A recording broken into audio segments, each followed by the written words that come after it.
Ibtidoiy davr odamiga o'xshab qoldi. Qodirjonlar, rozi bo'lasizlar.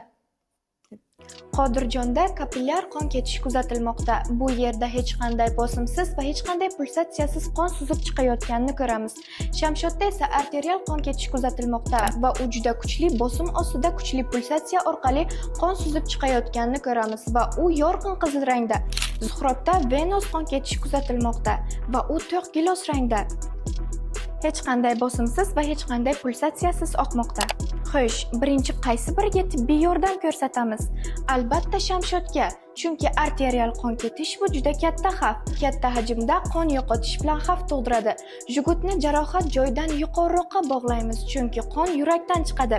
Keyin suhrobga yordam beramiz, chunki bu yerda ham qon ketish katta hajmdagi qon yo'qotish xavfi bilan.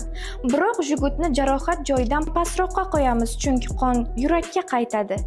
Qodirjonga esa hech qanday yordam ko'rsatmaymiz, chunki odatda kapillyar qon ketish o'z-o'zidan to'xtaydi.